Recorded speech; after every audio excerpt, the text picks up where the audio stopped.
In my last class, I have started the chapter Motion in One Dimension and discussed about rest and motion, one-dimensional motion, rest and motion are relative terms and physical quantities. Today I will start my class from distance and displacement. Now look at this picture.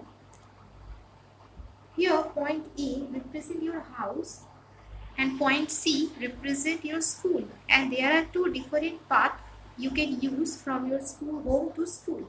One path is AB plus BC and another path is AC. Both the paths represent distance, but the path AC is shorter than the path AB plus BC. So AB plus BC and the path AC both represent the distance, but AC is the shortest distance between home to school. So AC is called displacement. So what do you mean by displacement? Displacement is the shortest distance from initial position, that is A, to the final position, that is C. So the shortest distance from initial position to final position is called displacement. And distance is the total path length, that is AB plus BC. And the unit, SI unit is equal to meter and CGS unit is equal to centimeter for both distance and displacement. Next is displacement can be 0, but distance can never be 0. Look at this picture. This picture is same as the previous one, but in this picture there is another arrow sign from school to home. It means that you have started your journey from home, that is point A, and after school you return to the same point, that is also A. So in this case initial position is equal to final position. So in this case the displacement will be 0, as the initial position and final position is the same point, but distance is equal to AB plus BC plus CA. Now look at another example. There is a circular path. Suppose a person starts his journey from point A and after completing one rotation he returns the point A. So in this case the initial point and the final point, or initial position or final position, both the same point, that is A. So in this case displacement is also 0. And what will be the distance? Distance is the circumference of the circle, that is 2 pi r, where r is the radius of the circle. So we can conclude that distance can never be 0, but displacement can be 0. Next is equal to speed and velocity. What do you mean by speed? Speed is equal to distance covered by a moving body per unit time. So if we divide distance by time, we can get speed. Distance is a scalar quantity, so speed is also a scalar quantity. And the unit is meter per second in SI and centimeter per second in CGS. Speed is equal to distance by time. Meter is the unit of distance and second is the unit of time. So the unit of speed is meter per second in SI and centimeter per second in CGS. And next is velocity. Velocity means rate of change of displacement is called velocity. Velocity is equal to displacement by time. Displacement is vector quantity, so velocity is also a vector quantity. And unit is same as the speed. Now look at this graph. This is a displacement time graph, and the particle covers equal distances in equal interval of time. In 1 second the particle covers a distance of 5 meter. In another 1 second the particle covers a distance of another 5 meter. In another 1 second the particle covers another 5 meter. So we can see that equal interval of time the particle cover equal distances. So, and this is a displacement time graph. So the graph is a straight line, and this straight line represents the particle is moving with uniform velocity as it covered equal distances in equal interval of time. And the nature of the graph is a straight line. And how we can calculate the velocity? We can calculate the velocity from this slope. From this slope of the graph we can calculate the velocity. Velocity is equal to displacement by time. and the displacement is equal to AC and time is equal to BC. AC means A minus C, that is 20 minus 10, and time is equal to BC. BC means B minus C, that is 4 minus 2, and the velocity is equal to 5 meter per second.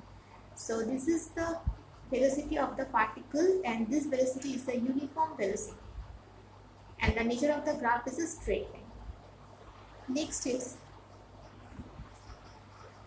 now look at this another graph. This is also a displacement time graph, but the nature of the graph is a curve. And now look at this table. This table, displacement time table, displacement versus time table, and in 2 seconds the particle cover a displacement distance of 3 meter. In another 2 seconds the particle covers a distance of 2 meter. In another 2 seconds the particle covers a distance of 3 meter. The gap between 5 and 3 is 2, and the gap between 8 and 5 is 3. So the particle covers unequal distances in equal interval of time. So this graph represents non-uniform velocity, or the particle is traveling with variable velocity. So that the nature of the graph is a curve, and this is the displacement time graph, and the curve represents the variable velocity of the particle. Next is, from graph we can calculate average velocity and instantaneous velocity. How? Average velocity is equal to displacement by time, and average velocity is equal to total displacement by total time. So here total displacement is equal to 3 plus 5 plus 8 plus 12, and total time is equal to 2 plus 4 plus 6 plus 8. So the average velocity is equal to 1.4 meter per second. And what do you mean by instantaneous velocity? Instantaneous velocity means when the velocity is continuously changing with time, and so that's, and how we can calculate the instantaneous velocity? Instantaneous velocity we can calculate from the slope of the graph. When the velocity is continuously changing with time, so that means the position is also changing. So the rate of change of position for a very small interval of time, very small interval means approximately 0. For approximately 0 interval of time, the position represents the instantaneous velocity. And how we can calculate? We can calculate the instantaneous velocity from the slope of the graph. This represents the slope of the graph. So from the slope of the graph we can calculate the instantaneous velocity. So what is the difference between the average velocity and instantaneous velocity? Average velocity, time period is required, and for calculating instantaneous velocity a specific moment is taken. For average velocity time period is taken, and for calculating the instantaneous velocity a specific moment is taken. Next is, so from the second graph means displacement time graph. The nature of the graph is a curve, and it represents the variable velocity. So what do you mean by variable velocity? Variable velocity means when a particle covers unequal distances in equal interval of time in a specified direction. So as we are talking about velocity, so we have to mention the direction. So if a body covers unequal distances in equal interval of time in a specified direction, then the body is said to be moving with variable velocity. An average velocity, the ratio of total distance by the total time in a specified direction.